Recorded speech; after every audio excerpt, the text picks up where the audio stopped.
राधे राधे, जय श्री कृष्णा। आज मैं श्रीमद् भागवत गीता का अध्याय नंबर 18 का सीरियल नंबर 9 को पढ़ रहा हूँ। हे भारत, सब प्रकार से उसी की शरण में जाओ, उसकी कृपा से तुम परम शांति को तथा परम नित्य धाम को प्राप्त करोगे। तात्पर्य, अतएव जीव को चाहिए कि प्रत्येक हृदय में स्थित भगवान की शरण ले। इससे इस संसार के समस्त प्रकार के दुखों से छुटकारा मिल जाएगा। ऐसी शरण पाने से मनुष्य न केवल इस जीवन के सारे कष्टों से छुटकारा पा सकेगा, अपितु अंत में वह परमेश्वर के पास पहुंच जाएगा। वैदिक साहित्य में दिव्य जगत तद विष्णु परम पदम के रूप में वर्णित है। चूँकि सारी सृष्टि ईश्वर का राज्य है, अतएव इसकी प्रत्येक भौतिक वस्तु वास्तव में आध्यात्मिक है, लेकिन परम पदम विशेषता नित्य धाम को बताता है, जो आध्यात्मिक आकाश या वैकुंठ कहलाता है। भगवत गीता के 15वें अध्याय में कहा गया है, सर्वस्य चाहम हदि सन्निविष्ट। भगवान प्रत्येक जीव के हृदय में स्थित है। अतएव इस कथन की मनुष्य अंत स्थित परमात्मा की शरण ले का अर्थ है कि वह भगवान कृष्ण की शरण ले। कृष्ण को पहले ही अर्जुन ने परम स्वीकार कर लिया है। 10वें अध्याय में उन्हें परम ब्रह्मा परम धाम के रूप में स्वीकार किया जा चुका है।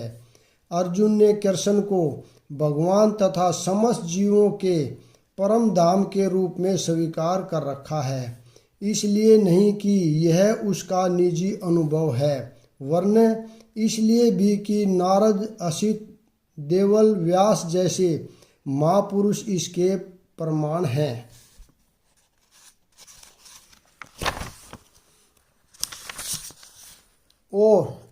प्रमाण है। इस प्रकार मैंने तुम्हें गुहातर ज्ञान बतला दिया है। इस पर पूरी तरह से मनन करो और तब जो चाहो सो करो। तात्पर्य, भगवान ने पहले ही अर्जुन को ब्रह्माभूत ज्ञान बतला दिया है। जो इस ब्रह्माभूत अवस्था में होता है वह प्रसन्न रहता है, न तो वह शोक करता है, न किसी वस्तु की कामना करता है। ऐसा गुहा ज्ञान के कारण होता है। कृष्ण परमात्मा का ज्ञान भी प्रकट करते हैं। यह ब्रह्मा ज्ञान भी है, लेकिन यह उससे श्रेष्ठ है। यहाँ पर यच्छसि तथा कुरु, जैसी इच्छा हो वैसा करो, यह सूचित करता है कि ईश्वर जीव की यतीत कचित स्वतंत्रता में हस्तक्षेप नहीं करता। भगवत गीता में भगवान ने सभी प्रकार से यह बतलाया है कि कोई अपनी जीव दशा को किस प्रकार अच्छी बना सकता है। अर्जुन को उनका सर्वश्रेष्ठ उपदेश यह है कि हृदय में आसीन परमात्मा की शरणागत हुआ जाए। सही विवेक से मनुष्य को परमात्मा के आदेश अनुसार कर्म करने के लिए तैयार होना चाहिए। इससे मनुष्य निरंतर कृष्ण भावनामृत में स्थित हो सकेगा, जो मानव जीवन की सर्वोच्च सिद्धि है। अर्जुन को भगवान प्रत्यक्षतः युद्ध करने का आदेश दे रहे हैं। भगवत शरणागत होना जीवों के सर्वाधिक हित में है। इसमें परमेश्वर का कोई हित नहीं है। शरणागत होने के पूर्व जहाँ तक बुद्धि काम करे, मनुष्य को इस विषय पर मनन करने की छूट मिली है और भगवान के आदेश को स्वीकार करने की यही सर्वोत्तम विधि है। ऐसा आदेश कृष्ण के पारमाणिक प्रतिनिधि स्वरूप गुरु के माध्यम से भी प्राप्त होता है। चूँकि तुम मेरे अत्यंत प्रिय मित्र हो, अतएव मैं तुम्हें अपना परम आदेश, जो सर्वाधिक गुहा ज्ञान है, बता रहा हूँ। इसे अपने हित के लिए सुनो। तात्पर्य, अर्जुन को गुहा ज्ञान तथा गुहातर ज्ञान प्रदान करने के बाद भगवान अब उसे गुह्यतम ज्ञान प्रदान करने जा रहे हैं। यह है भगवान के शरणागत होने का ज्ञान। 9वें अध्याय के अंत में उन्होंने कहा था, मनम्मा सदैव मेरा चिंतन करो। उसी आदेश को यहाँ पर भगवत गीता के सार के रूप में जोर देने के लिए दोहराया जा रहा है। यह सार सामान्य जन की समझ में नहीं आता, लेकिन जो कृष्ण को सचमुच अत्यंत प्रिय है, कृष्ण का शुद्ध भक्त है, वह समझ लेता है। सारे वैदिक साहित्य में यह सर्वाधिक महत्वपूर्ण आदेश है। इस प्रसंग में जो कुछ कृष्ण कहते हैं वह ज्ञान का सर्वाधिक महत्वपूर्ण अंश है और इसका पालन न केवल अर्जुन द्वारा होना चाहिए अपितु समस्त जीवों द्वारा होना चाहिए। सदैव मेरा चिंतन करो, मेरे भक्त बनो, मेरी पूजा करो और मुझे नमस्कार करो। इस प्रकार तुम निश्चित रूप से मेरे पास आओगे। मैं तुम्हें वचन देता हूँ क्योंकि तुम मेरे परम प्रिय मित्र हो। तात्पर्य, ज्ञान का गुह्यतम अंश है कि मनुष्य कृष्ण का शुद्ध भक्त बने, सदैव उन्हीं का चिंतन करे और उन्हीं के लिए कर्म करे। व्यावसायिक ज्ञानी बनना ठीक नहीं। जीवन को इस प्रकार ढालना चाहिए कि कृष्ण का चिंतन करने का सदा अवसर प्राप्त हो। मनुष्य को इस प्रकार कर्म करे कि उसके सारे नित्य कर्म कृष्ण के लिए हों। वह अपने जीवन को इस प्रकार व्यवस्थित करे कि 24 घंटे कृष्ण का ही चिंतन करता रहे। और भगवान की यह प्रतिज्ञा है कि जो इस प्रकार कृष्ण भावना में होगा वह निश्चित रूप से कृष्ण धाम को जाएगा, जहाँ वह साक्षात कृष्ण के सानिध्य में रहेगा। यह गुह्यतम ज्ञान अर्जुन को इसलिए बताया गया क्योंकि वह कृष्ण का प्रिय मित्र है। जो कोई भी अर्जुन के पथ का अनुसरण करता है वह कृष्ण का प्रिय सखा बनकर अर्जुन जैसी ही सिद्धि प्राप्त कर सकता है। ये शब्द इस बात पर बल देते हैं कि मनुष्य को अपना मन उस कृष्ण पर एकाग्र करना चाहिए जो दोनों हाथों से बंसी धारण किए, सुंदर मुख वाले तथा अपने बालों में मोर पंख धारण किए हुए सांवले बालक के रूप में है।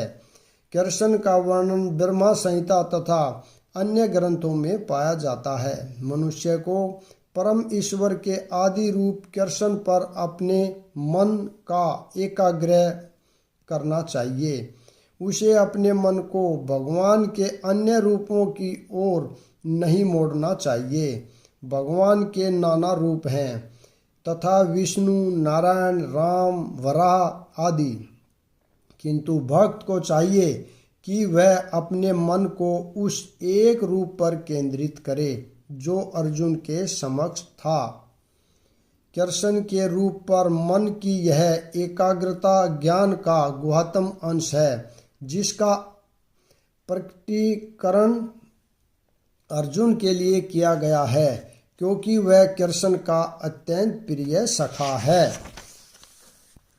समस्त प्रकार के धर्मों का परित्याग करो और मेरी शरण में आओ। मैं समस्त पापों से तुम्हारा उद्धार कर दूंगा, डरो मत।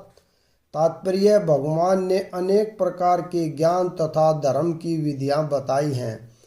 परम ब्रह्मा का ज्ञान, परमात्मा का ज्ञान, अनेक प्रकार के आश्रमों तथा वर्णों का ज्ञान, संन्यास का ज्ञान, अनासक्ति, इंद्रिय तथा मन का संयम, ध्यान आदि का ज्ञान। उन्होंने अनेक प्रकार से नाना प्रकार के धर्मों का वर्णन किया है।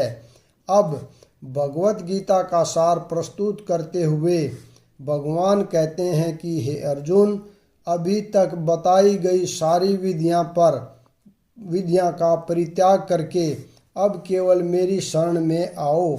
इस शरणगति से वह समस्त पापों से बच जाएगा क्योंकि भगवान स्वयं उसकी रक्षा का वचन दे रहे हैं। 7वें अध्याय में यह कहा गया था कि वह कृष्ण की पूजा कर सकता है जो सारे पापों से मुक्त हो गया हो। इस प्रकार कोई यह सोच सकता है कि समस्त पापों से मुक्त हुए बिना कोई शरणगति नहीं। ऐसे संदेह के लिए यहाँ यह कहा गया है कि कोई समस्त पापों से मुक्त न भी हो तो केवल श्री कृष्ण के शरणागत होने पर स्वतः मुक्त कर दिया जाता है। पापों से मुक्त होने के लिए कठोर प्रयास करने की कोई आवश्यकता नहीं है। मनुष्य को बिना झिझक के कृष्ण को समस्त जीवों के रक्षक के रूप में स्वीकार कर लेना चाहिए। उसे चाहिए कि श्रद्धा तथा प्रेम से उनकी शरण ग्रहण करे। हरि भक्ति विलास में कृष्ण की शरण ग्रहण करने की विधि का वर्णन हुआ है। भक्ति योग के अनुसार मनुष्य को वही धर्म स्वीकार करना चाहिए जिससे अंततः भगवत भक्ति हो सके। समाज में अपनी स्थिति के अनुसार कोई एक विशेष कर्म कर सकता है, लेकिन यदि अपना कर्म करने से कोई कृष्ण भावनामृत तक नहीं पहुंच पाता तो उसके सारे कार्यकलाप व्यर्थ हो जाते हैं। जिस कर्म से कृष्ण भावनामृत की पूर्ण अवस्था न प्राप्त हो सके उसे बचना चाहिए। मनुष्य को विश्वास होना चाहिए कि कृष्ण समस्त परिस्थितियों में उसकी सभी कठिनाइयों से रक्षा करेंगे। इस विषय में सोचने की कोई आवश्यकता नहीं कि जीवन निर्वाह कैसे होगा, कृष्ण इसको संभालेंगे। मनुष्य को चाहिए कि वह अपने आप को निस्सहाय माने और अपने जीवन की प्रगति के लिए कृष्ण को ही अवलंब समझे। पूर्ण कृष्ण भावना भावित होकर भगवत भक्ति में प्रवृत्त होते ही वह प्रकृति के समस्त कलमश से मुक्त हो जाता है। धर्म की विविध विधियां हैं और ज्ञान, ध्यान योग आदि जैसे शुद्ध करने वाले अनुष्ठान हैं, लेकिन जो कृष्ण के शरणागत हो जाता है उसे इतने सारे अनुष्ठानों के पालन की आवश्यकता नहीं रह जाती। कृष्ण की शरण में जाने मात्र से वह व्यर्थ समय गंवाने से बच जाएगा। इस प्रकार वह तुरंत सारी उन्नति कर सकता है और समस्त पापों से मुक्त हो सकता है। श्री कृष्ण की सुंदर छवि के प्रति मनुष्य को आकृष्ट होना चाहिए। उनका नाम कृष्ण इसलिए पड़ा क्योंकि वे सर्वाकर्षक हैं। जो व्यक्ति कृष्ण की सुंदर सर्वशक्तिमान छवि से आकृष्ट होता है वह भाग्यशाली है। अध्यात्मवादी कई प्रकार के होते हैं। कुछ निर्गुण ब्रह्मा के प्रति आकृष्ट होते हैं, कुछ परमात्मा के प्रति, लेकिन जो भगवान के साकार रूप के प्रति आकृष्ट होता है और इससे भी बढ़कर जो साक्षात भगवान कृष्ण के प्रति आकृष्ट होता है वह सर्वोच्च योगी है। दूसरे शब्दों में अनन्य भाव से कृष्ण की भक्ति गुहात्म ज्ञान है और संपूर्ण गीता का यही सार है।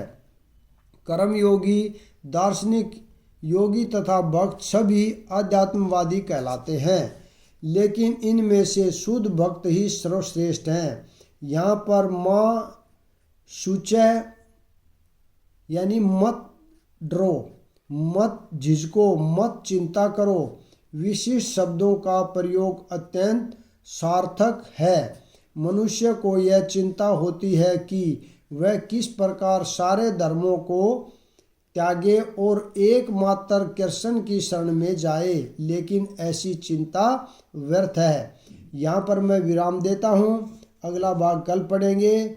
आप सभी से हाथ जोड़कर विनम्र निवेदन है कि आप ज़्यादा से ज़्यादा शेयर करें, लाइक करें और कमेंट करें और इसको ज़्यादा से ज़्यादा सपोर्ट करें।